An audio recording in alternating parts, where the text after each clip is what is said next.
Hello and welcome and namaste from New Delhi. This is Gautam Roy and Prime Minister Narendra Modi is in China's Tianjin for the 25th Shanghai Cooperation Organization Summit. He had a fruitful and positive bilateral meeting with President Xi Jinping on Sunday, where the two leaders have agreed to give further momentum to the thaw in ties after years of freeze due to a border confrontation in Ladakh in 2020. Apart from other issues, India has said that Beijing has also extended support to India on the issue of combating cross-border terrorism, which puts the SCO summit in focus as it's a multilateral Eurasian body which originated as a security and peace-oriented platform which has added development to its agenda over the 25 years of its evolution. We'll be talking about it extensively during the course of our special coverage with expert guests and also bring you ground reports. Prime Minister Modi at SCO, Cooperation for Shared Prosperity. Let's first get to the top stories.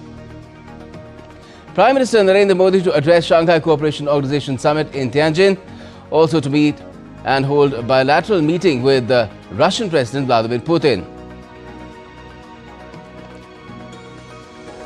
Prime Minister Modi has held a fruitful meeting with Chinese President Xi Jinping on the sidelines of the SCO summit. The PM says peace and tranquility along the border is like an insurance policy for ties. And the Prime Minister is also likely to put Pahalgam and action against cross-border terrorism at front and centre at the SCO summit discussions. India says China's extended New Delhi's support on combating the menace.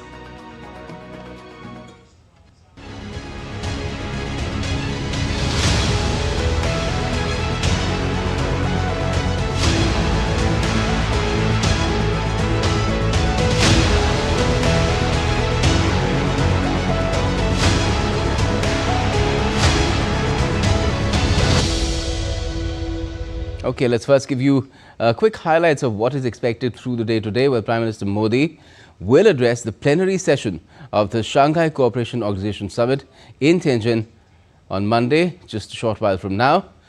The PM, in his address, is likely to outline India's approach to fostering regional cooperation under the SCO umbrella. Following the SCO summit, Prime Minister Modi will also hold a bilateral meeting with Russian President Vladimir Putin.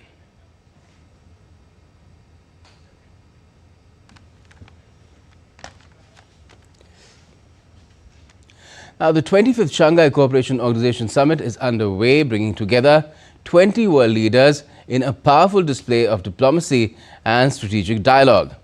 As the SCO expands its membership and influence, DD India's Rahul Upadhyay brings us more about its origin and history.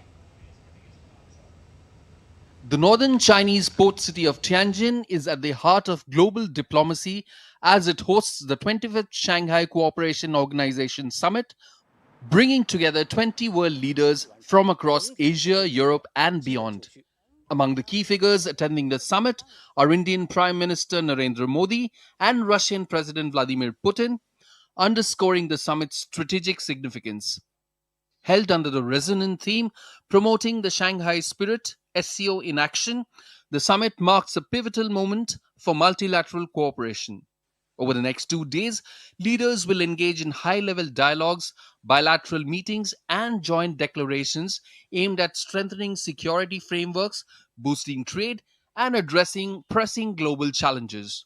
The key agenda and priorities at the China's SCO summit are strengthen partnerships on law enforcement and counterterrorism, joint action against extremism and cross-border crime, promoting trade between member states, encourage multilateral trading systems, and advancing regional transport connectivity and digital economy collaboration, encouraging innovation in health, environment, and urban modernization.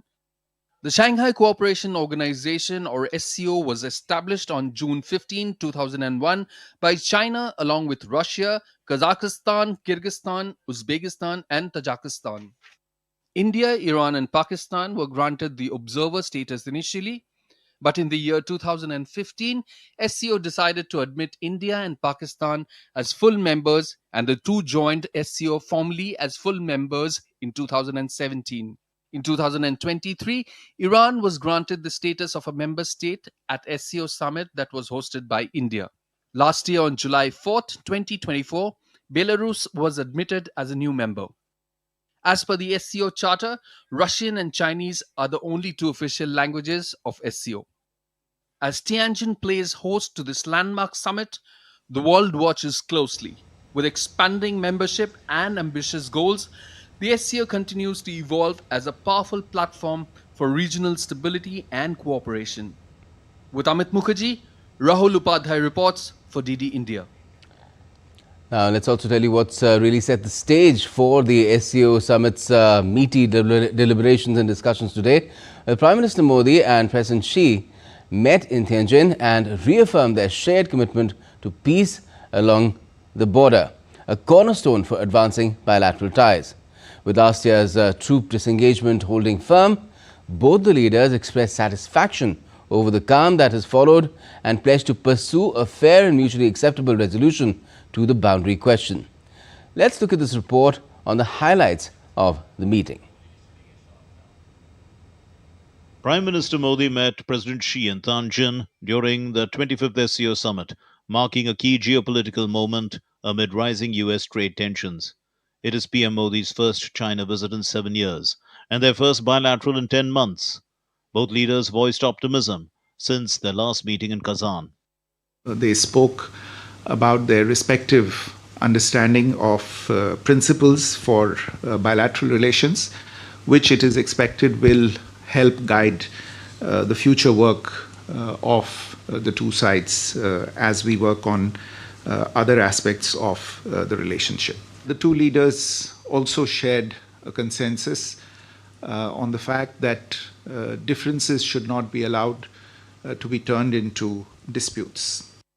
The two principals called India and China partners and backed peaceful dispute resolution. They welcomed border troop disengagement and discussed restarting flights and trade, signs of easing post-Galwan tensions.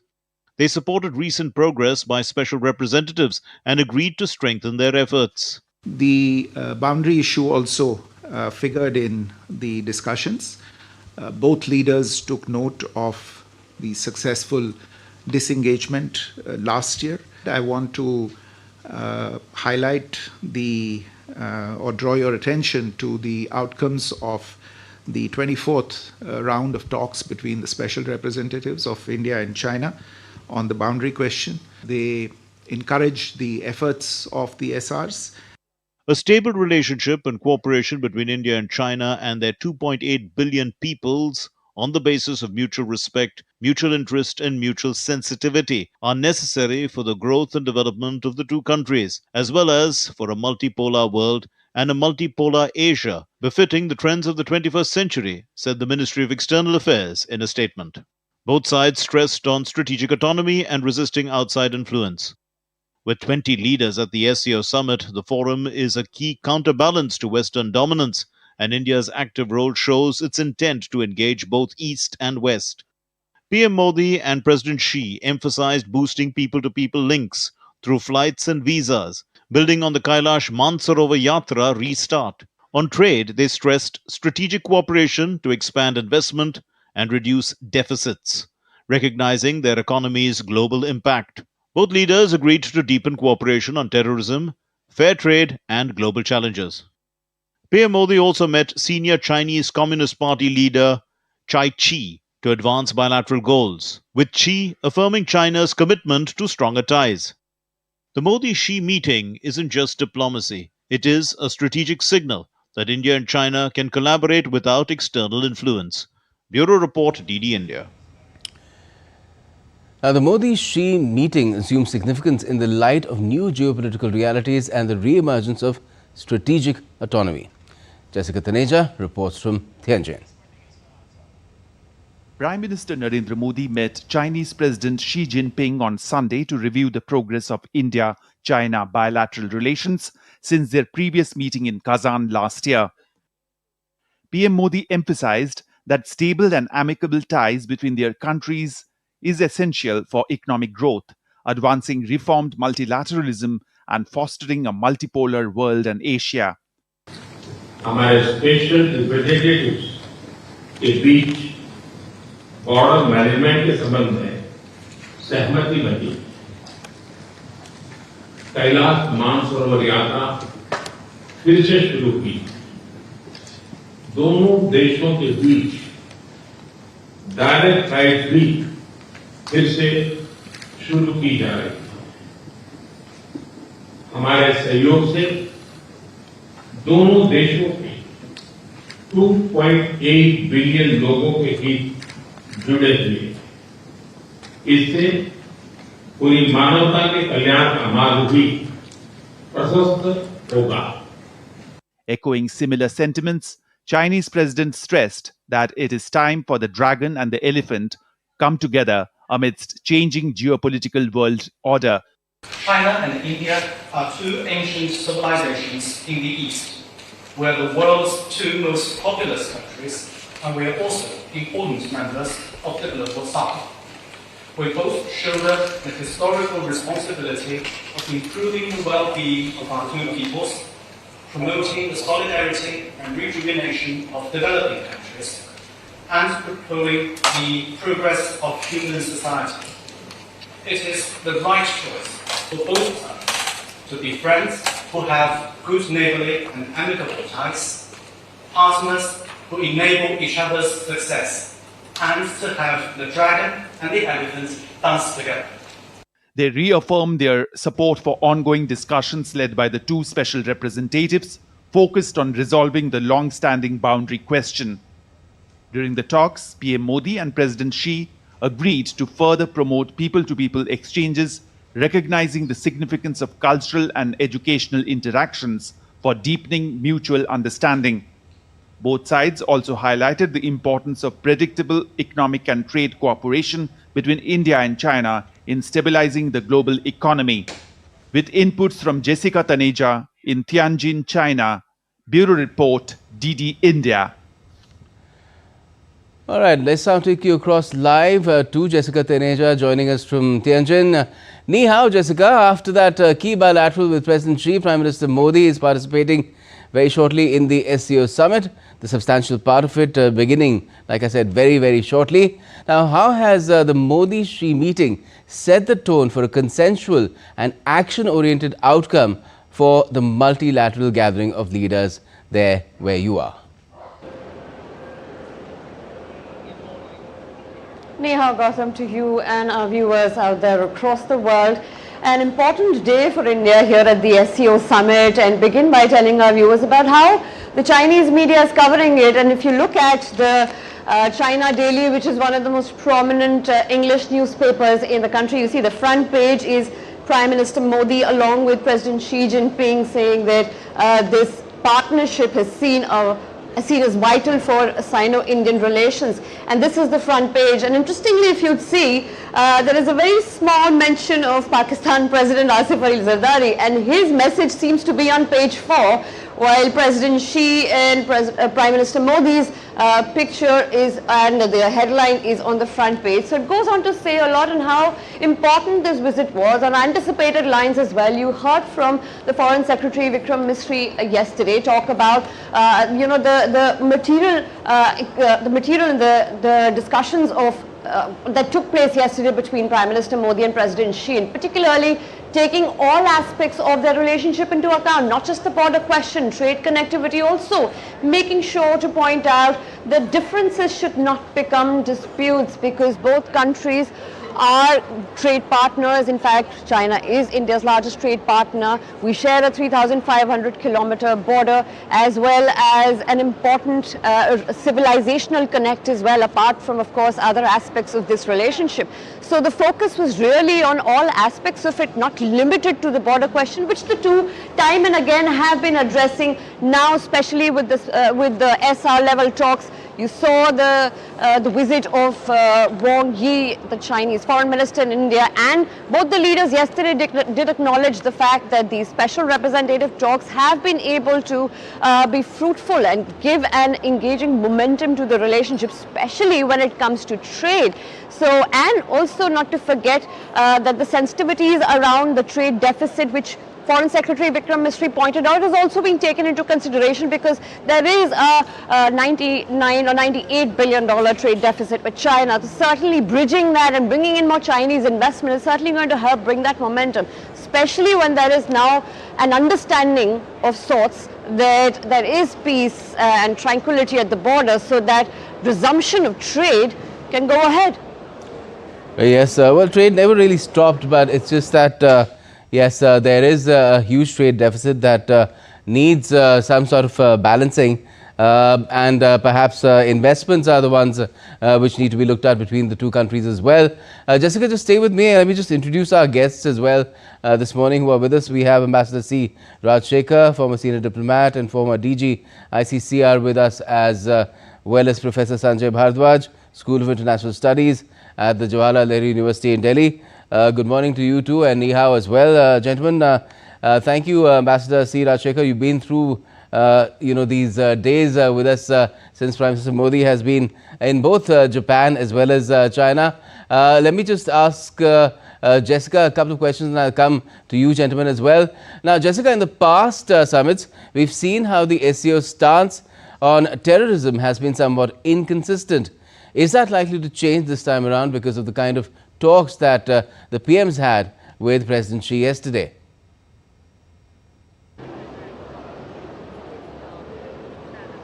Well, we'll have to wait for the declaration as to what kind of mention does it put forth when it comes to counter-terrorism, and how all these countries are going to collaborate together to look into aspects of, aspects of how to sort of look at the three forms of the three issues particularly that have defined the framework of the SCO. So certainly at this point, well, India has raised its concerns because it has been at the receiving end of cross-border terrorism. It has put its point forth that it wants to continue, that there should be a strong mention and a strong condemnation of all kinds of terrorist activities, and perhaps more collaboration and more coordination between the countries, because it's not just India who's at the receiving end of cross-border terrorism. If you look at the other countries who are also member nations, have also been through similar incidents of terrorist activities, and certainly it's in the collective interest of all the member nations to address it. But at the same time, you'd have to wait and see on what exactly gets mentioned in the draft declaration and what doesn't, Gautam. Definitely. Jessica, stick around. Let me throw it up to the guests that we have with us, the experts.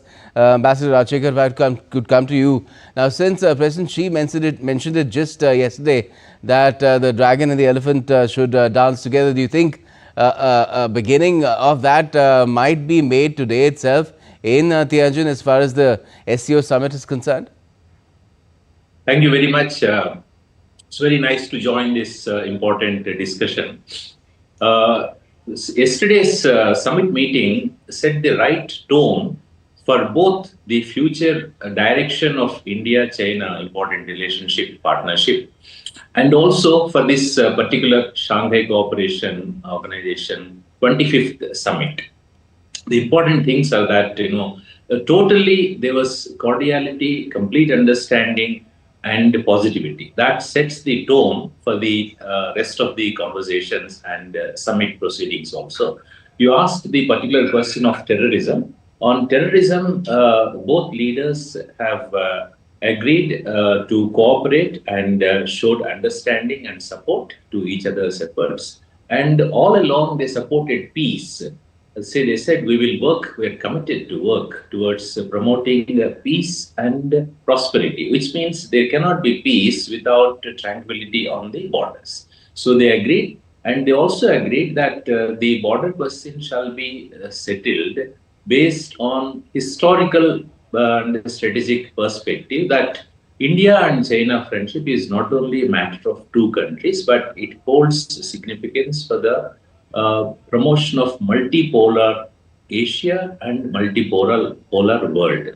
So we can expect this, because China is the chairman and the host, to also find reflection in the final SCO joint declaration. As Jessica ji has mentioned, the terrorism inflicts pain not only to India but all the countries. One more indication was there in yesterday's discussions between the two leaders, that they shall expand middle ground in terrorism and trade, global and regional matters. So I think all this bodes well, is positive indication that the SCO summit will incorporate India's interests adequately. And yesterday, Honorable Prime Minister and the Team India has done very well to set the right direction for this summit. All right. Let me bring in Professor Bhardwaj as well. Good morning, Professor Bhardwaj. What do you make of what the two leaders have basically said to each other yesterday in the context of what might be expected today at the SCO summit, particularly on the question of terrorism? And could you also assess for us one of the institutional bodies that the SCO has is the regional anti-terrorist structure of the grouping? What has been doing all through these 25 years in terms of combating terrorism, and how does that really speak to what the SCO is all about in terms of its origin and where it's now? Thank you and good morning, and giving this opportunity. Let me put in these are two different things. One, Prime Minister Narendra Modi is participating in Shanghai Cooperation Organization, the 25th meeting. And the another is, of course, the bilateral discussions and talk and expectations in between Xi Jinping and Prime Minister Modi. Let me come out with the SCO. That very important. Most of these countries, either you take it the Central Asian republics or Iran and India and Pakistan and all that, they are suffering from terrorism. But the parameters and the standard and are different. Basically, they're designing. Pakistan has a double standard, as the Americans has a double standard on terrorism. Openly, they or formally or on paper, they condemn that. Like Pakistan also talked about, we are also victim of the terrorism. But at the same time, that Pakistan is also sponsoring cross-border terrorism in India, and we have seen at number of times we have given evidences to the world that Pakistan is sponsoring the terrorism, and somehow this sponsorship is backed by the Chinese. While we were talking about the putting in the UN the blacklist for the terrorists and all that issues. So I'm sure that these people will formally condemn the terrorism and any kinds of. I'm not sure about whether they will bring it Pahalgam and issues or not. But terrorism in general we condemn. But how much sincere they are and how double standard they are maintaining, that would continue in future. This is I do find. The second very important point about the Shanghai Cooperation Organization, they are basically mainly focusing about the sustainable development is one of the agenda of SCO, and the second is the green growth that they are. And the Chinese, they want to take the benefits of these two agendas because they want to expand their trade and trade supply and routes in South Asia and other parts of the world. Yes, there's connectivity and energy in that mix as well. Let me take that to Jessica as well. Let me come on the bilateral points. I think that Prime Minister Modi is very conscious about the 4 T's. Well, 4 T's is one is the trust, because there are a lot of trust deficit. Second is, of course, I talked about terrorism. That terrorism, it would be the very serious concerns in South Asia, the Chinese and Pakistani. The third will be trade, as Ambassador was also mentioning, the trade and trade deficits and all that. The fourth is most significant aspects that India will put before any kind of bilateral is the territoriality and sovereignty of India, where the Chinese and Chinese supported missions, they are violating the India's territorial rights, and also they are making their presence in the neighboring countries. I think that India and Prime Minister Modi is very conscious about all these 4 T's that are contentious point in between India and China, and I'm sure that PM will put first these things while we are while talking about Xi Jinping. Yes, certainly, and also I guess at the fore is also India's strategic autonomy, and that is what India espouses for other nations as well, particularly of the Global South. Jessica, if I could come to you again, some of it has been touched upon by Professor Bhardwaj, but The SCO has a much wider agenda from the time that it started. Now, how is it likely to address the larger questions of security, peace and prosperity this time around, when there are conflicts raging in different parts of the world, buffeted by trade disruptions? That's correct. It hampers trade routes. For example, you look at the Black Sea and many other traditional sea routes. There are troubles. The freight prices go up, insurance prices go up. It is kind of getting expensive because of these conflicts, and not just conflicts. Also, the piracy issue still remains, where India is also pretty active in the Indo-Pacific region. But for this particular grouping, it is important to highlight that it not just talking about terrorism or combating terrorism. It also wants to link to the connectivity aspect of it, and with that there is a lot of consensus that is required for that, especially when it comes to trading with the Central Asian nations. You have Prime Minister's interaction yesterday with the Kazakh president, with the Uzbek president, meeting with the Belarusian president, along with the Vietnam president, his Lao PDR counterpart. So you see the outreach is there, but when it comes to enhancing trade and ensuring that these conflicts do not disrupt, and also finding alternate routes of trade and partners who could not only fill gap but have an additional sort of trade, how do I put it, an additional trade partner in what conventionally India has been doing, especially when it comes to its outreach to Central Asian nations and the Eurasian nations. So certainly an important connect for India, also on the aspect of connectivity, I'd say, but a lot of it has to move forward, especially when it comes to the international north-south transportation corridor. So there's a lot that could be worked upon by finding an alternative route to the Caspian Sea and various other initiatives.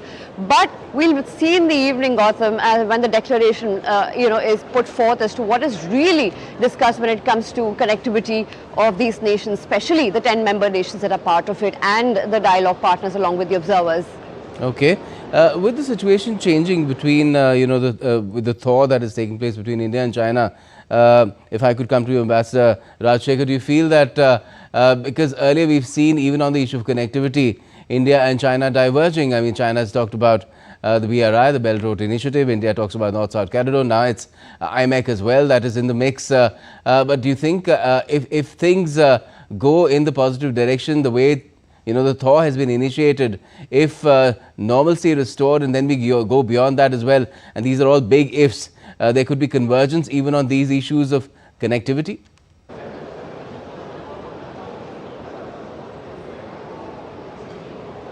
Ambassador Rajshekhar?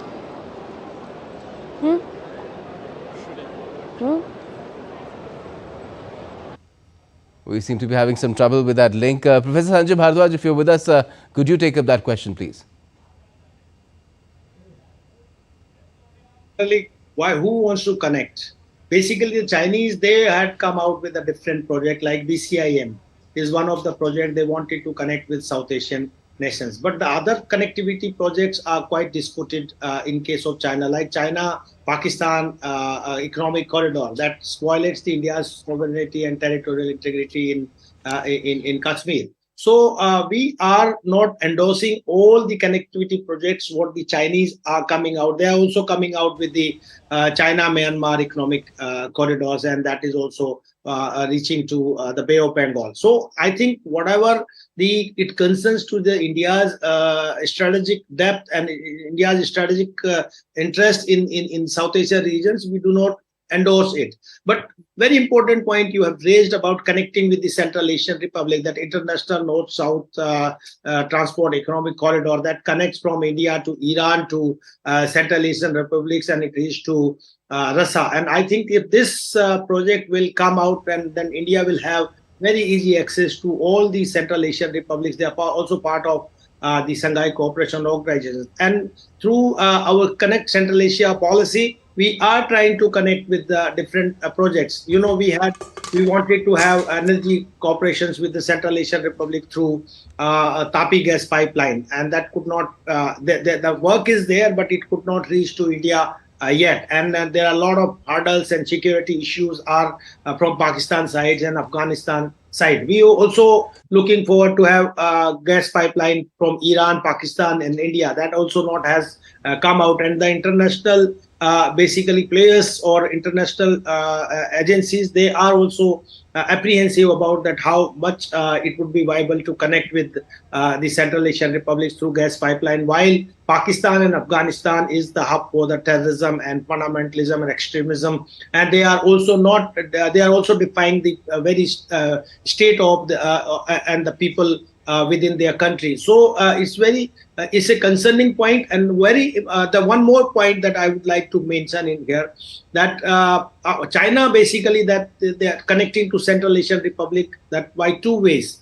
One is of course the Wakhan corridor, that they want to revive it through Afghanistan to the Central Asian Republic, and that was part of the new Silk Road that the Chinese come out connecting with the Northeast Asian countries. The second very important, again, they also want to make Afghanistan as part of the China-Pakistan economic corridor, and that would be connected to the Central Asian Republic. But India is apprehensive about the second projects that they are coming with because India doesn't endorse with the China-Pakistan economic corridor since it violates the sovereignty of the country. So there are a lot of concerns about that. But of course, India is an emerging economy, and the Chinese are also, and we are civilizational state.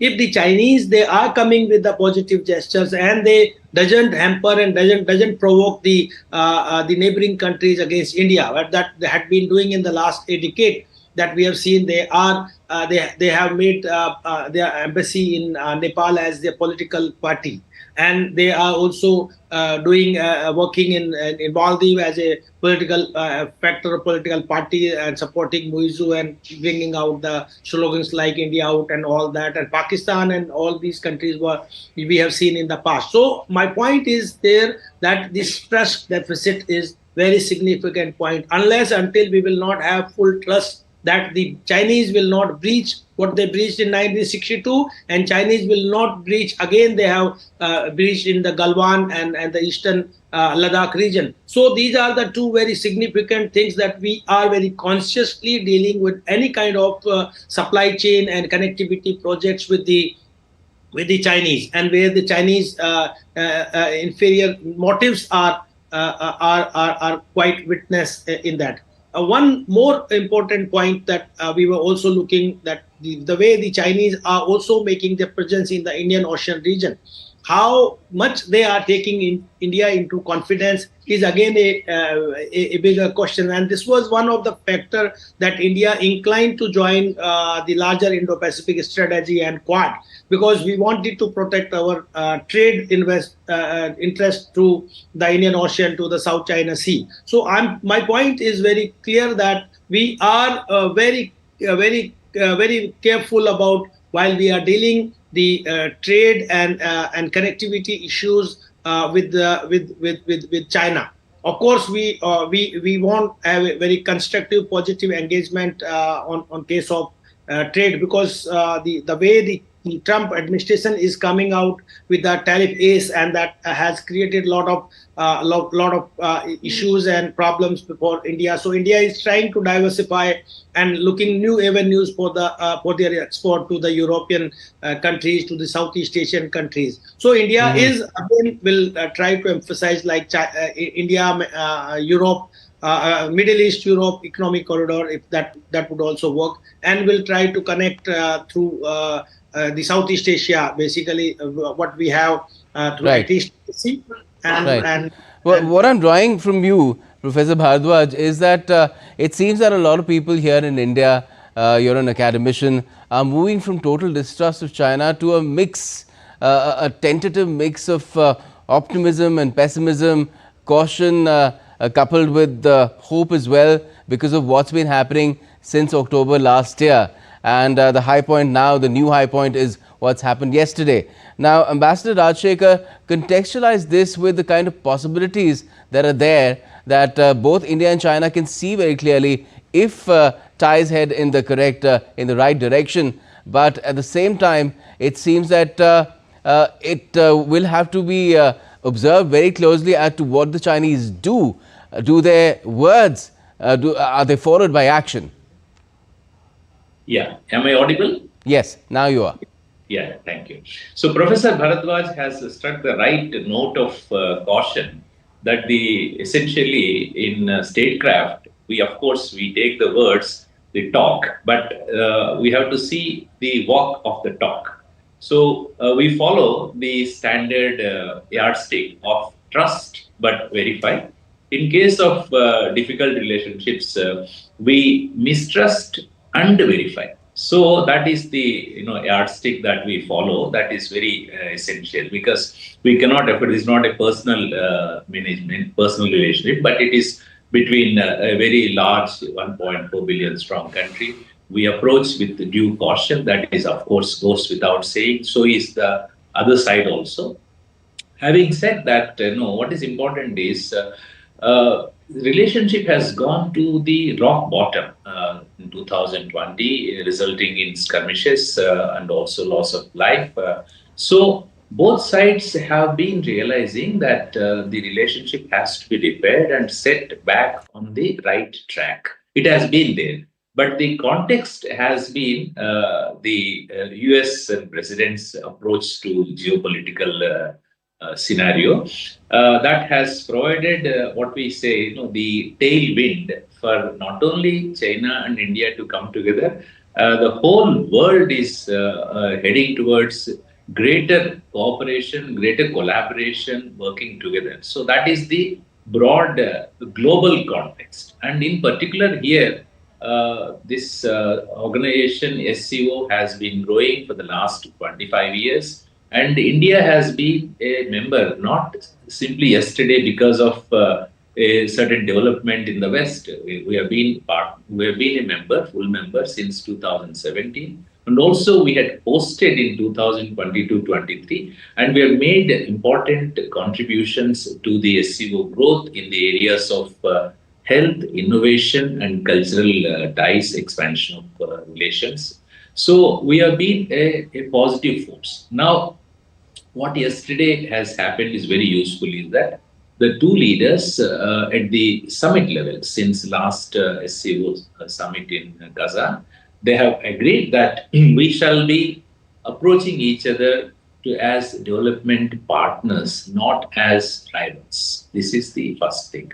And they also agreed not to allow differences to become disputes. Of course, two countries, two neighbors, two vast countries with enormous influence, impact on regional and global affairs. When they are interacting, naturally there will be differences. So these differences, the both leaders had agreed to approach with due mutual trust, respect, and sensitivity. So these shall be the guiding mantras. Once we have set this foundation in place, then there is no question that the two civilizations cannot address jointly. So we are very privileged that this has set the tone, and all issues, terrorism, trade, regional multilateral matters, and trade deficit, you name it, or connectivity, whether it is going through Indian territory, Belt Road Initiative, everything can be approached once we have the right compass, right orientation. That is what yesterday's summit has happened. And also, we have had this great positive understanding with the host, means that sets the right tone for India's approach to SCO also. And also, we have covered a lot of ground yesterday with the leaders of Kazakhstan, Uzbekistan, Belarus, Vietnam, Myanmar, Laos, all these countries, which have also been very friendly with us. And today, Honorable Prime Minister will have a summit bilateral meeting with President Putin. And we are expecting President Putin to visit India. So, all in all, there is a positive direction. Professor Bharadwaj's points are very valid, that suddenly, with a wave of magic wand, we cannot move from difficulties in 2020 to become, angel neighbor, cannot expect. We're not doing that thing, but we have to note and appreciate and build on this positive foundation. That is what the agreement yesterday was. Yes, certainly. Professor Bharadwaj, let's also look at, another multilateral forum, juxtapose that with the SCO. I'm talking about BRICS because that's another forum where India and China, of course, there's Russia in it as well. And BRICS is now effectively BRICS Plus. Even the SCO is like an SCO Plus now. It went through expansion through the years. Belarus was the most latest country to join the grouping, and now there are 10 members there.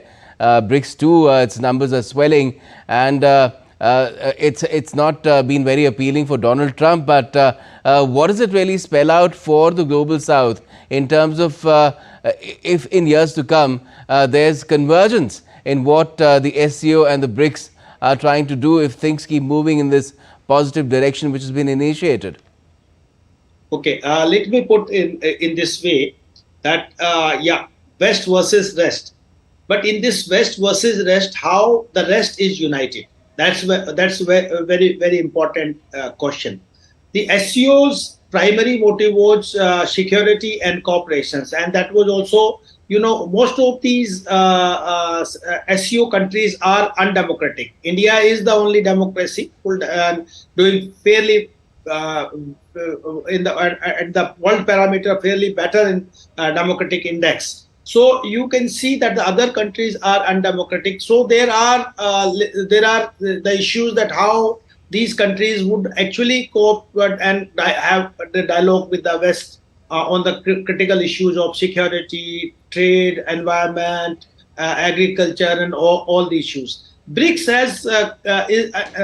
has basically created one kind of economic group to counter the American hegemonic tendencies and dictating the under WTO and other Washington model of economy. And they have come out, the BRICS, they tried to adjust with this Washington model of economy, but with their own terms. So they try to wait through their own currency, a transaction in their own currency, the bank for BRICS and all that. So it was moreover emphasizing about the economic issues in particular. But in SCO, important point is that this is a cluster of geographically proximate countries where the Eurasia and the West Asia and the Central Asia and South Asian countries, they are coming together. This is a cluster, and I think if they have a better understanding and address each other's concerns of the security and connectivity and trade, and I think that could be a better and viable organizations. The important point and development is there that this was initiated by the Chinese. But now, since the countries, the members are increasing and it has become SCO plus, and the other countries are also coming, I think this institution, this organization will become more democratic, and it would not be Chinese led, and it would not serve the Chinese agenda. So it's a good symbol, like India, Iran, and others countries. They are there, and they will have a better bargain within SCO. But BRICS, I think what is most important is that there are less consensus on the West versus rest issues. But I think what they can do it, they can cooperate, they can develop an understanding on trade issues. You know, Trump has come out with the tariff ace to all the countries, and that tariff war he has started. What benefits he has that the rest, the other world is not united. They are individually negotiating with the Americans and Trump administrations, and there the Trump administration has the upper hand. So individual negotiations will not serve the interest of the rest or BRICS or SCO's countries. I think if the SCO country and BRICS, they come together and they negotiate collectively with the Americans, I think we will be in better position. We will have a better bargain with the Americans. So I think that the Americans, they are taking the advantage of the contentions between these countries within SCO and within BRICS. So I think the India and China can take the lead and come out with the disputes. What you correctly pointed out, you know, there is a opinion in India also. Let's take the benefits of the opportunities that the Chinese are providing. Fine, we have that kind of understanding, and with this understanding, we have started engaging with the Chinese in early 1990s after the Cold War, and we had maintained the status quo on the border issues and all that. So, and that resulted that we had more than $100 billion reached around $140 billion at a time that bilateral trades. But again, the Chinese, they have breached the trust, and we have faced a number of issues. The second very important point that, most of the problems in South Asian countries are provoked by the Chinese, either in Sri Lanka or Maldives and Bangladesh and Pakistan and even in Nepal. They are provoked politically, they are provoked by the issues and all that, and they are trying to, the Chinese, they want to investment on those areas which are very sensitive to Indian interests in the region. So India is very conscious about that not let the Chinese should take India into confidence that wherever it is convenient to both the countries, the Chinese should invest and develop the infrastructures in the neighboring countries. So every country wants to connect with the Chinese, but if the Chinese have the other motives and having the tendency of engaging or encircling or hazing India, then this would not serve the interest. So my point is there that how the SCO will provide an alternative discourse or alternative world to the in the global order, or are we looking a multiplex or multipolar world? And in that case also, I think that China and India and Russia, they all respect each other's territorial integrity and the vital interest, so that the world can become a multiplex world, and it would not led by the Americans only. And theory, in this theory that India and Prime Minister Narendra Modi has been working and now emphasizing about the multi-aligned foreign policy, that let the Japan, let the Australia, let the Germany and France and India and China and Russia can create a multiplex order, and that would curtail the hegemonic tendencies of the Americans. Yes, certainly. I'm being told that leaders have started arriving for the SCO summit, the meeting of the heads of Council of States, which is the substantial part of this gathering of 20 world leaders, along with the leaders of 10 global organizations as well, international organizations. We'll have images for you as well pretty soon. But Ambassador C. Rajshekhar, while Professor Sanjay Bhardwaj was talking about, basically responding to my questions on BRICS and SCO, I had a sort of a Venn diagram coming in my head where there was an intersection between BRICS and SCO. And do you think that is something that we could move towards in the coming years if things move in the positive direction? I mean, it'll be great for the global south, just to name one thing. Yes, that's a very interesting question. So basically what's happening is that if you see the larger global historical picture, so what's happening is there is emergence of great Asian countries, India, China, Japan, Indonesia, and further west, South Africa, Brazil, and of course Russia has vast resources. It's natural that these countries become more preeminent economies, overcoming the distortions caused by the Industrial Revolution, suddenly catapulting small little European countries. So it is a inevitable historical, development in the long march of time. So in that broader context, naturally, countries like BRICS and SCO will come together. Today, China is hosting SCO, and India, as a good neighbor, has extended its support. And we received in return China's full support as we host the next BRICS summit. Yes. And why this is happening is that all this is in our collective interest of all the countries, and this is a strong, unmistakable signal to the White House as what is happening.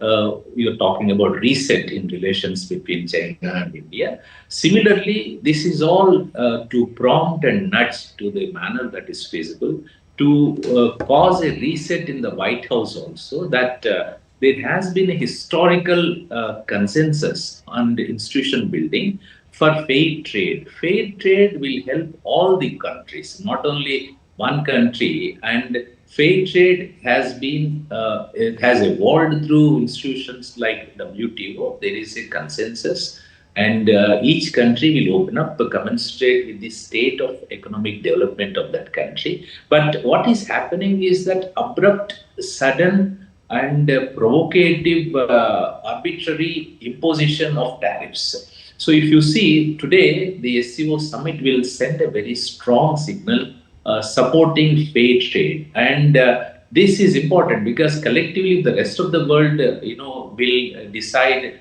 to hold back on essential supplies to US. Naturally, it is not in US interest also. US is a great country and a democracy, and they're wise people. They can see through this thing. This will prompt, in a desirable manner, reset and recalibration in the White House also. That is the collective endeavor of all the statesmen, all the leaders who have collected together. And Professor Bharadwaj again cautioned that China has been causing disquiet among for us through working on the neighbors. Yes, India-China friendship has gone through different phases. Initially, soon after independence, we have become bhai, brothers, fraternal relations. But unfortunately, 1962 caused bye-bye, goodbye. But again, we have got into buy, BUY, purchase today.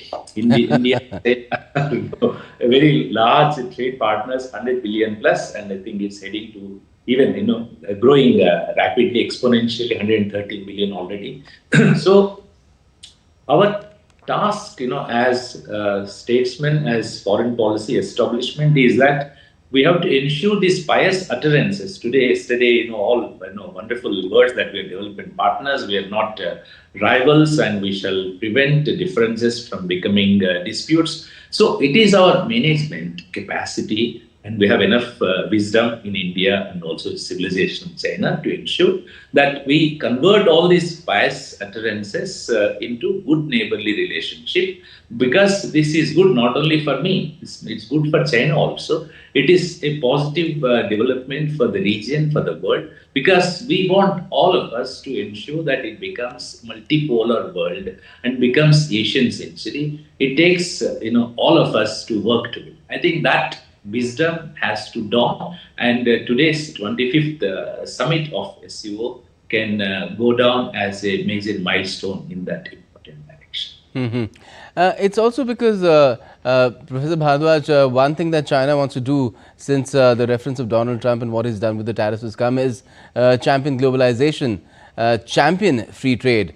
And this particular summit makes it incumbent on China to showcase how it can do that in the immediate, because the world needs relief in the immediate. Your idea that all these nations could come together and perhaps bargain with Donald Trump as a collective, instead of just running to the White House all the time, to Washington DC, and then cutting deals which the US has a very heavy hand on. It has an advantage as well. That's the kind of deals Donald Trump has been cutting, where he's saying that our imports will go to these countries with nearly zero tariffs, and we'll have at least 10%. We'll begin with 10% and see which country gets what. In addition to that, in India's case, it's 50% now.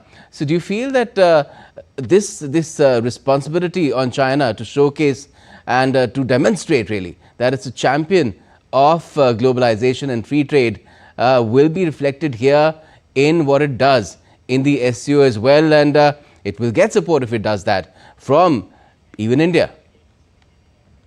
Let me put in that way, in the context of globalization, when you will see that who are the champions of the globalization. The champions of globalization was the Americans. But the Americans themselves, now they're not.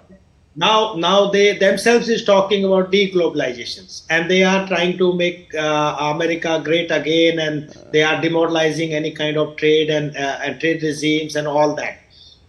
Basically, we don't really know what Donald Trump has in mind where China is concerned, because China has leverage. Of course, and but the one point, very important point, is that the Trump's tariff regime has been challenged within the America, legally and politically, and that how much they are. There's been a significant setback as well in the courts. Absolutely, and the people are less believing on the Trump's this kind of posturing and doing, and India, we have been very close, very trusted friends of Trump, but he has lost the trust from the Indians also. If he's coming on track and he is doing that, I think that would be a good day for India and America relations, and let's have. But about the Chinese, let me put in that way. The Chinese, I think somehow they are just not having the supply chain and economic and trade and investment. I think they are coming in the new in the way of new economic imperialism, and they are trying to exploit the resources of that particular country. We have seen in case of African countries that how much. All right, Professor, I'll just interrupt you for a bit because we're getting images of the leaders there, and very interesting images. The three leaders, the two founding members of the SCO, China and Russia, the leaders, President Xi and President Putin, very animated and very, very warm and mirthful conversation there with Prime Minister Modi. So these are very, very informal exchanges that are taking place, and one could say that we can see bonhomie on screen right now. This is of course a more formal representation of their gathering. All the 10 members, the core members of the SCO, and there are two observers as well as 14 dialogue partners. We will perhaps see them all there as well, taking a family photo, but what we saw a glimpse of was the family photo of the SCO members. But these are images that will perhaps be on front pages of all newspapers across the world tomorrow. This sort of picture conveys far more than any words could, as far as a gathering of leaders is concerned. Leaders of the SCO, as well as leaders who are part of the BRICS as well, which has been in the crosshairs of Donald Trump for a while, because Donald Trump feels that BRICS is trying to replace the dollar with some alternative currency, an idea which has almost been stillborn where the BRICS is concerned. But now we don't know. Now we don't know which way things are moving, with both, with Donald Trump pushing these leaders, these countries closer together with the kind of policies that he's been pursuing. What do you make of these images, Ambassador Rajshekhar? If you can see them, they are eloquent, really. I mean, I can't really say enough about it right now.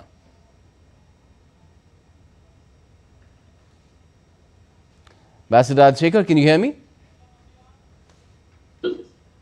Am I audible? Yes. Please go ahead. No, that's a nice summing up that, much more than, 1,000 words, one picture visual can convey the score, more faithfully, accurately.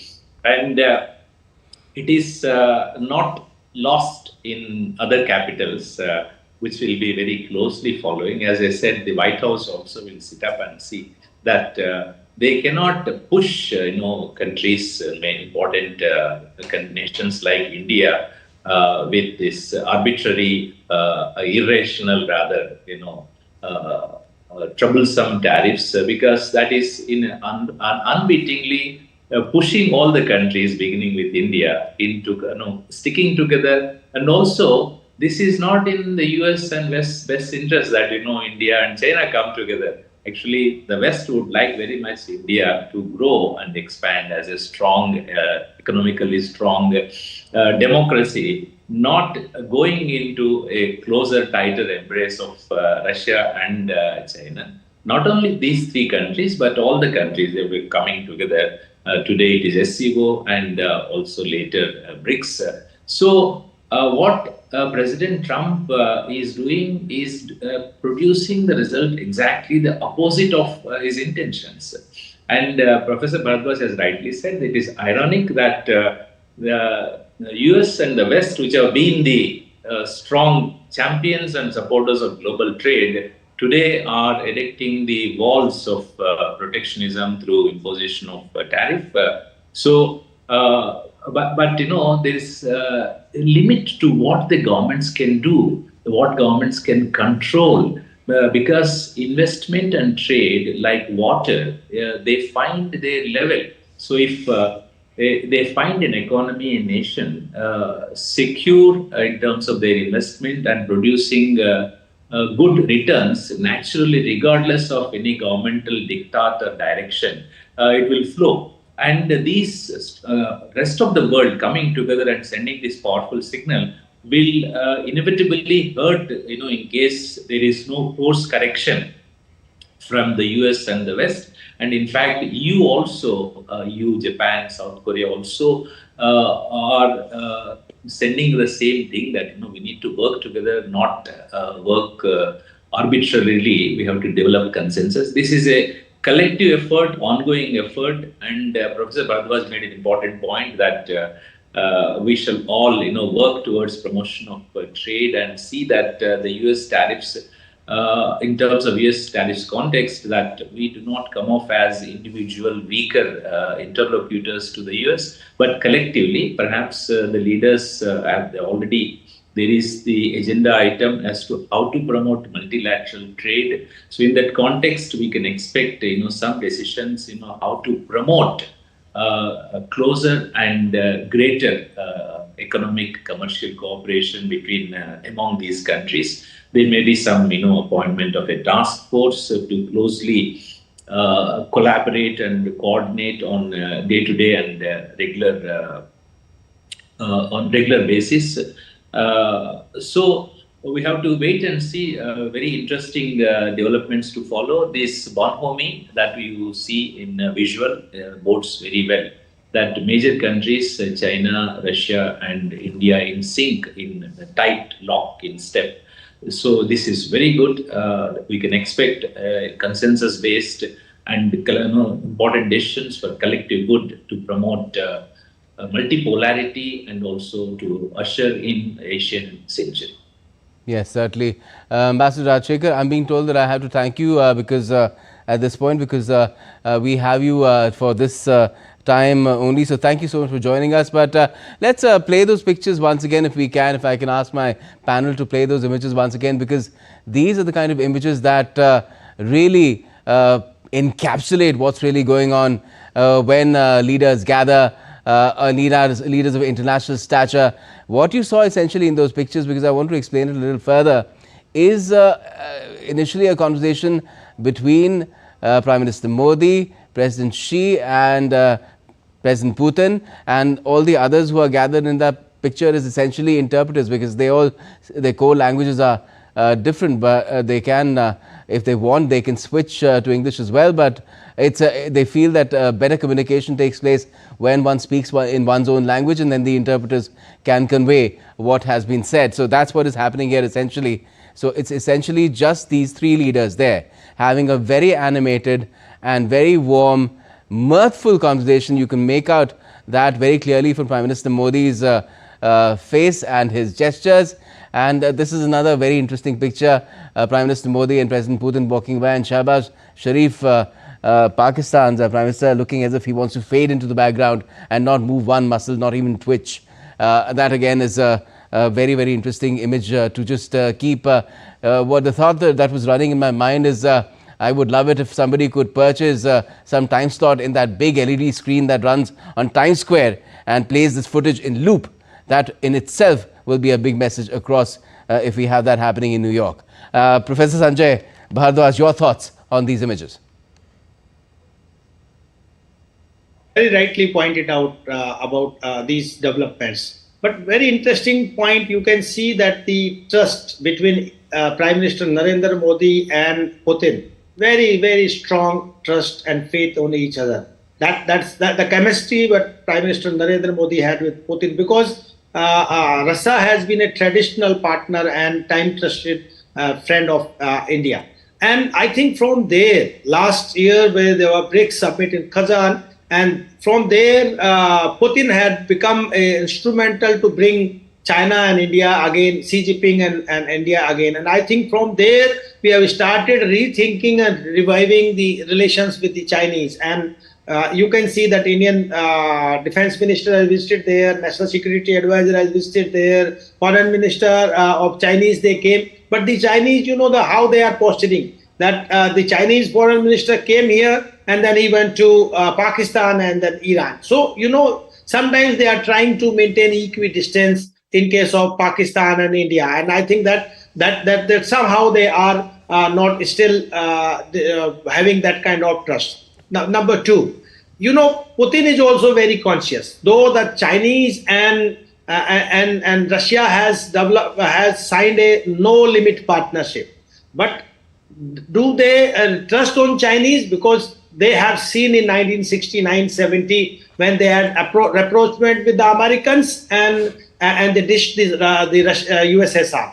I'm sure again Putin is very conscious that if there is tomorrow Xi Jinping and Trump's interest would be served globally and Trump's some bigger economic benefits will be there, they will shake hand with the Chinese and they will leave the Putin alone, and what the Modi will also. So I'm sure that the most important aspects that and in this chemistry, let this chemistry maintain and let Xi Jinping and Prime Minister Modi and Putin, and they have very strong understanding and trust towards each other. And I think that would pave a new way to the new world order, that these countries are looking. And that would basically will make that what the Asian century was before the 17th century, and Iran and China and India, they were the prominent actors, and they are the civilizational states. So these civilizational states will only flourish when you respect the other civilizations, when you respect the other interests, and you do not have your revisionist and expansionist approach in dealing in South China Sea or the other things. So the Chinese has to give up their Middle Kingdom theory while dealing with the Southeast Asian countries, while dealing with India and all these countries. I think that would be that would pave a way to the Chinese to become a global power, as India and other countries will also. Yes, certainly. I mean, I thought of another epithet while you were speaking as well, while listening to you, is that this seems to be the distillation of the Shanghai spirit that seems to be on air. We're playing those pictures in loop, and we have Ambassador Mohan Kumar also joining us now. Good morning to you, as well as we have Jessica Taneja from the ground in Tianjin. And I wanted to get a sense, Jessica, from you as to what kind of a buzz has these images created in the media contingent present there at the venue of the SCO summit. Just tell us, what sort of a buzz has that created? You see right behind me, the screens are there displaying, the leaders' meeting and the discussions that we're talking about. Those live pictures are playing out right behind me, Gautam, for all the media personnel out here. And you see the kind of interest it's built up, especially when we saw those visuals, those interesting visuals of President Putin and President Xi, meeting with Prime Minister. That picture that we're playing out for our audiences, the Shanghai spirit, as they say, and the relationship that Prime Minister Modi and President Putin already have a special strategic partnership, and they have been, meeting quite often. We're expecting his visit as well in India later this year. There's an annual summit to be waited, but from the media, as you gather, it is an interesting visual because the way you see it, the meeting between the three leaders has certainly caught attention of a lot of people here, and the fact that given the backdrop and the geopolitical context that we're all currently surrounded in, these pictures speak volumes of how the relationship and the dynamics, particularly in the region, are playing out, and a lot of messaging that goes on to say, in fact, building up to the momentum that we already saw yesterday. Now the three have met. Prime Minister Modi had a bilateral meeting with President Xi, and today we're expecting a short while with President Putin as well. Perhaps India's engagements are not, of course, always limited to these two leaders, but interestingly, those visuals would go on to tell you that this is what engagement looks like in Shanghai, when the biggest and the largest multilateral gathering takes place in China. And to the extent, if you speak to some of the journalists here, they say that this is in fact getting so much attention as it never has in the past when it comes to the SCO. I mean, and the fact that this imagery, given the context of what's happening right now in terms of tariff and other geopolitical tensions, goes on to give a very different messaging.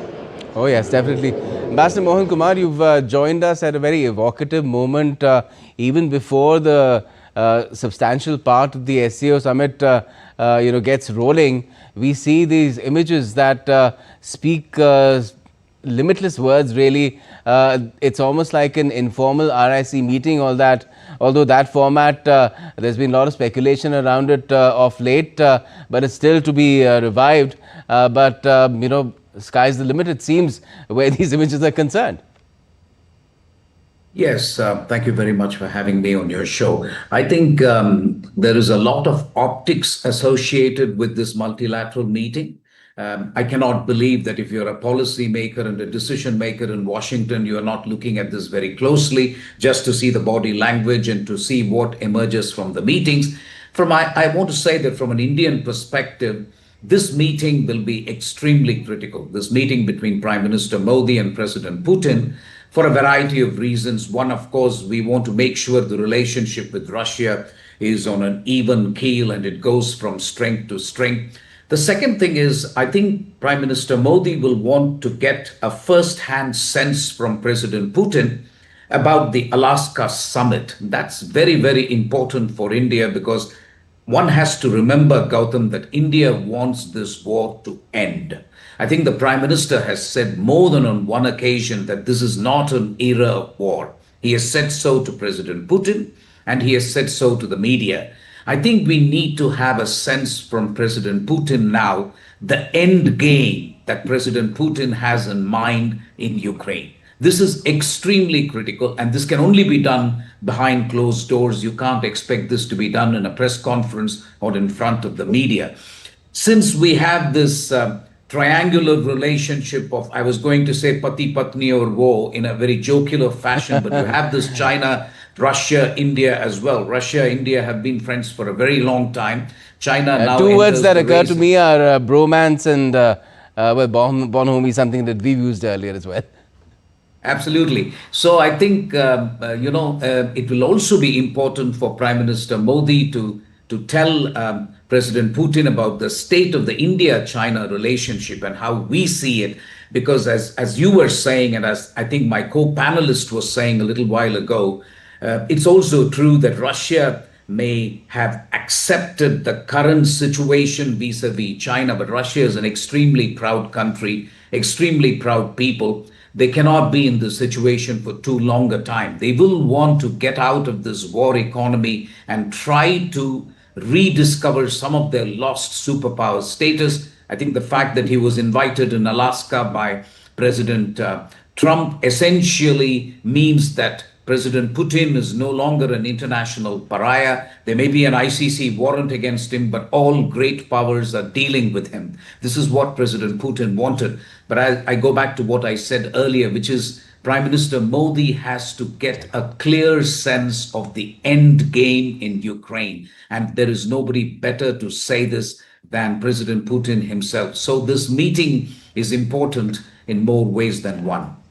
All right, we're putting out a tweet that Prime Minister Modi has put out on X. It's very succinct, always a delight to meet President Putin.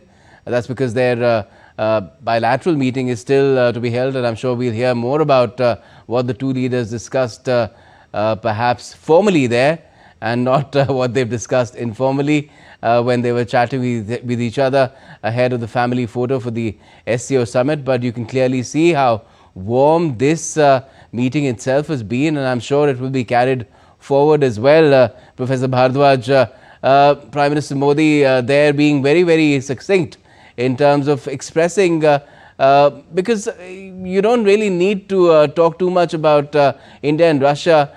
We've been, all-weather friends for decades now. Of course, we have very strong and time-tested friend, that is Russia.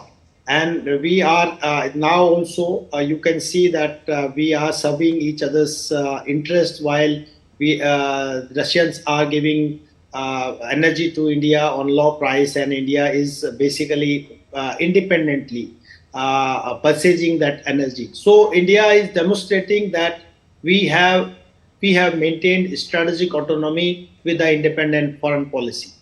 Of course, we are also believe in the multi-aligned approaches, and in this multi-aligned approaches, it is very much clear that we are in the SCO, we are in the BRICS, and we will be in other institutions and organizations if they are serving to the Indian interest. And India, so Prime Minister Narendra Modi is very focused while keeping Indian interest into mind, dealing with the Chinese President Xi Jinping or with the Putin. He will definitely put before Xi Jinping's while he will have he will have any kind of joint statement that terrorism, there will be zero tolerance towards terrorism, and we will not entertain any country who will support the terrorism and sponsor the terrorism. Second point, of course, that we are also very conscious about the trade deficit with the Chinese and how this trade deficit would meet, because one-sided trade would not flow and it would not add to the Indian economy. And we are looking at alternative avenues for the exports globally after this tariff is of the Trump. So we are definitely, Prime Minister Narendra Modi would look forward to have the balancing approach in the trade while dealing with China. Third very important aspect, that if the Chinese, they are coming with the investment, if they are coming in South Asia or they are coming in India, let the mutual interest should be served in the investment. It should not be that Chinese will only invest in the sensitive zones where India doesn't like it. So my point is clear that Modi ji will also look forward that it is not just India policy. It is that they has to relook their South Asia policy, because that South Asian countries where we have a deep security, strategic and economic and political interest in all the South Asian countries for the stability of and prosperity of South Asian countries. So let the Chinese do not come as a balancing or balance of threat or balance of power and all that. Let become a partner in the development for all South Asian countries. And they are, like, they try to bargain, they try to come in and join SAARC, like one of the organizations where Pakistan and other countries. But it was not just economic. Basically, they wanted to bring the Chinese into SAARC for the political factors and to counterbalance India's strategy in the region. So my point is very clear here that we are very consciously, and Prime Minister Narendra Modi is very consciously putting its interests before Xi Jinping, and of course we are putting out very interesting pictures. There are more pictures. These are still images, but you can make out that the leaders came together ahead of the family photo very naturally, very organically, and then the interpreters realized what's happening, and then they started hovering around and trying to explain to their leaders what the other one is saying in perhaps their own language. And then we see them walking together almost in lockstep too, as well, while perhaps heading in to the plenary hall where the leaders will be making their submissions, their opening remarks, really, in a manner of speaking, for the entire summit to unfold, which perhaps will lead to a consensual declaration as well, where India will be making very, very potent points when it's all about security, peace and prosperity. Ambassador Mohan Kumar, do you think this is something that you mentioned that people in Washington DC will be watching very closely, but do you think that this is something that might have kept Donald Trump awake as well? No, if you ask my frank opinion, I think the Americans have missed a trick here. India could have been the ideal bridge, in my view, between the West and if there is a notion like West. I mean, there are a lot of people who now question. If they moderate their attitude, we can still be. I know. So actually, it would have made much more sense for the Americans to tell Prime Minister Modi that, listen, we have a message. Why don't you pass it on to the Russians and the others? Try and see how we can work together, because the unipolar moment is clearly over. But that has not happened. And as you rightly say, Gautam, I agree with you. I should have been an optimist. You are, and I'm glad you are, because I think it could still happen. I think the one thing that I will be looking out for is also the aspect that troubled the forum a little bit when Defense Minister Rajnath Singh came and he couldn't agree with the statement because there was no condemnation of the Pahalgam attack. So this is something that observers will be interested when the final leaders' declaration appears as to whether there is at least a condemnation of the terror attacks in Pahalgam. Keep in mind that Pakistan is also a member and all decisions in SCO are made on the basis of consensus. But I think this image will continue to haunt a lot of people in the West. I agree with you. I don't know how much of a fundamental change in substance comes out of this conference. I'm honestly not able to tell you. But just the fact that three leaders are marching lockstep, as you say, is enough to kind of indicate to people in the West at and this the point, US. Ambassador Mohan Kumar, I would like to also ask you, what would the Europeans be making of this? Because when we talk about the West, we think of it as a united entity, but Donald Trump has perhaps disrupted that as well. Thank you, Gautam. I think that's a good point you make. In fact, one of the interlocutors, I don't want to name that interlocutor, he's a very prominent personality. He said, listen, there is no notion of the West now. Essentially, there is no West. You've got the US, you've got Europe, you've got different poles. So we are in a very messy, multipolar world, if you like. I think the Europeans will not particularly mind this, because I think the Europeans to some extent have been bludgeoned by the Americans into accepting the trade deal, into accepting the situation in Ukraine and so on. So they will not be so unhappy. In fact, they are the ones perhaps who will hope that Prime Minister Modi can persuade President Putin of Russia to actually make Russia a little bit more reasonable. And if an outcome of the war can happen, that'll be a good thing. I also must tell you, Gautam, very frankly, that having thought about this issue, I've also come to the conclusion that India's abiding interest lies in seeing an end to the war in Ukraine, number one. True. Number two, to also make sure that Russia is really brought back in from the cold, as it were. I mean, obviously, Alaska has done a lot of that. But I think Russia must become a normal partner for Europe, so that when the European security architecture is finally built, Russia will find its rightful place. To think of a European architecture without Russia is being very foolish and short-sighted in my view. Russia will always be a critical factor. Europeans understand that. The question is how you can protect the sovereignty and territorial integrity to the extent possible of Ukraine, take Ukraine's security and interests into account while keeping the security interests of Russia, and then try to build a common security architecture. I would have had to say that India's interest also is in seeing that Europe has a long-term stability, if you like, because we import a lot of stuff from Europe. We are on the verge of concluding an FTA. So frankly, Europe's stability, the conclusion of the war in Ukraine, the long-term views of Russia-India relationship, those will be the subjects that Prime Minister... All right, we have some fresh images. I'm sorry to interrupt you again, Professor Kumar, but we have some fresh images there coming in.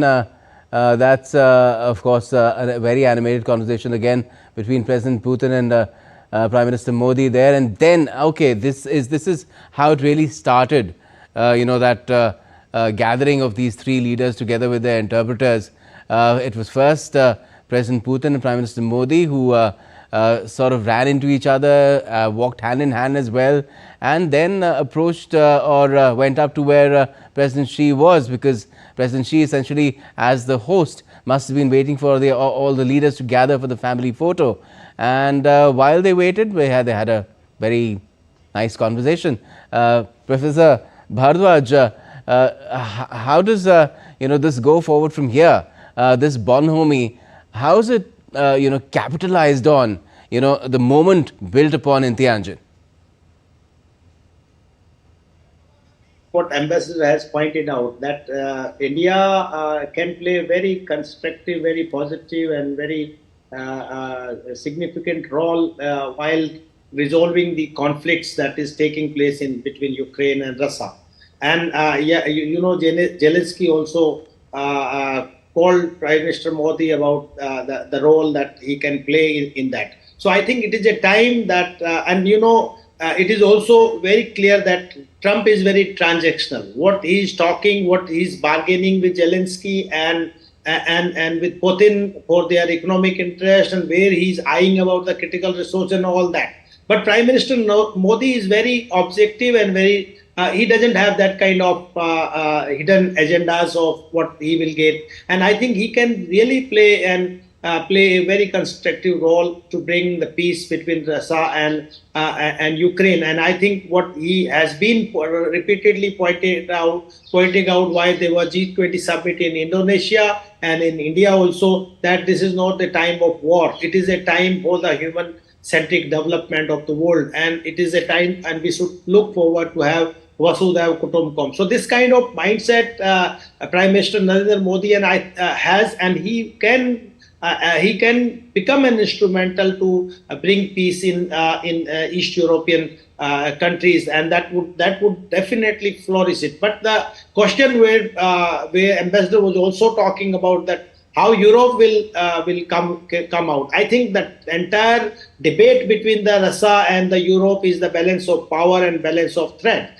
That the Europeans, they want to extend the threat up to the Russian border by joining NATO, Ukraine as a NATO member, and Russia doesn't want. And so that Russians, they are expanding their lost territories that in the past. So they are trying to balancing the European countries. I think they also need to have a confidence between Russia and Europe, and if Russia and Europe will come together, then definitely the Americans will have less to play in Europe and Eurasian countries for their interest. So I think in Prime Minister Modi as a voice of the global South in one case, and in a peace builder or who can initiate the peace and bring, because India's image in the global is that we are law-abiding country. We believe in the UN Charter. We believe in a peaceful coexistence, and we have signed Panchil, and we have number of times we have reminded these things. I think Prime Minister Narendra Modi can play a very constructive, very positive role to bring the peace wherever the fault lines has been created by the Americans. And I think the Americans should also acknowledge this. Ambassador has also pointed out one very important point, that I think Prime Minister Modi and India was also a bridge between the West and the rest. Yes. And I think that Trump has lost this linkage and this channel. And I think he would realize, or he will regret later on, that what mistakes he has done. Everything is not business in international politics. It's images like these that make the imagination go wild, Professor, because Ambassador Mohan Kumar, I mean, I was just thinking that if wishes were horses, this beggar would ride. That's the kind of optimism that one really feels when one sees things like these. Because let me bring another conflict into the mix and talk about the possibilities. We've been talking about Ukraine. Let's talk about Gaza as well. If things get resolved on these two fronts, there could be a situation where you never know. The European Union, you don't even have to change the acronym, could become the Eurasian Union, and everybody could be doing trade and all sorts of interactions with each other through the IMEC. Yes, if wishes were horses, I'm inclined to say, but you're right. I mean, these are two important conflicts. I think the one image for me of this three leaders meeting like this with bonhomie, as you say, is a multipolar world. The first word that springs to mind when you look at these three leaders is that a multipolar world, and the Shanghai Cooperation Organization has been striving as an objective that We cannot have a Western-led order. We need a multipolar world order. You need a fairer distribution of power. That is really what the SCO is all about. And I think this picture summarizes it very well. No, you're right about Gaza. I think there was a joint statement between India and Japan.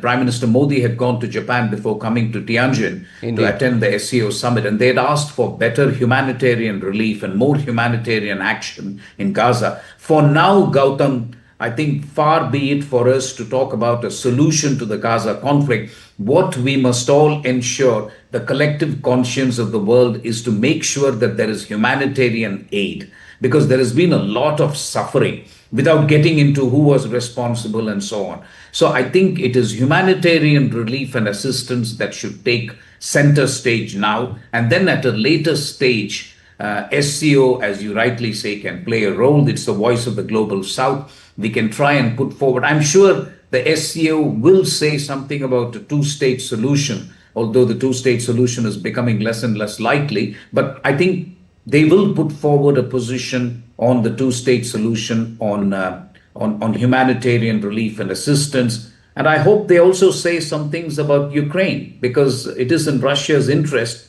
that something comes out of this SCO Joint Leaders Declaration. I was going through the Astana Declaration of July 2025. They have a way of putting out very, very comprehensive declarations. They're very long, and they actually say something about every issue in the world. Correct. So it is, in that sense, you are right. And so is my co-panelist, that it is the voice of the global South, if you like.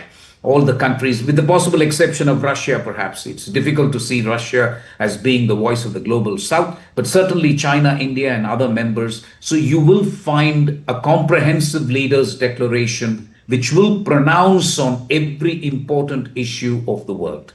Certainly, on Ukraine as well as Gaza, and we've seen how things have been unfolding there. Professor Bhardwaj, and perhaps do you think that these leaders, the kind of leaders that have gathered there in Tianjin, they can play a role where getting a solution to this conflict that is raging in Gaza, which is right now a humanitarian crisis? That's the most mildly that you can put it.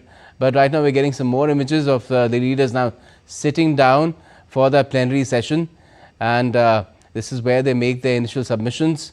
You can see it begins, all the 10 leaders there in that circle with their supporting teams as well. We can see with Prime Minister Modi on either side, Foreign Secretary as well as the National Security Advisor, and that is pretty much the format for the other leaders as well. But of course, there's Xi Jinping, President Xi, who's the host, and all the leaders around that circular table in that plenary hall. And right now you can see, although we don't have the audio at the moment, it's President Xi as host who's addressing everyone.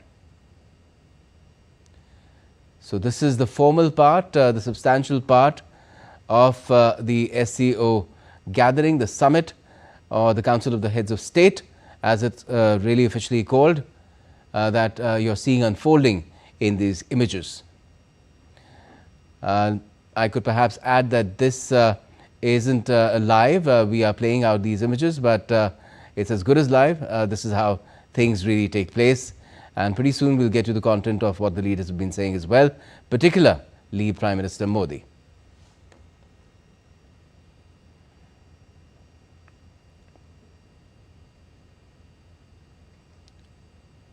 So that's a format that's normally followed when these multilateral gatherings take place, whether it's the SCO or BRICS. In fact, I was witness to one particular gathering in Russia in 2015 in Ufa, where both the BRICS and the SCO summits had taken place at the same time. And at that time, India was not a formal member of the SCO. Of course, it's a founding member of the BRICS. But India was granted admission along with Pakistan in 2015 into SCO and formally joined, both the countries joined in 2017.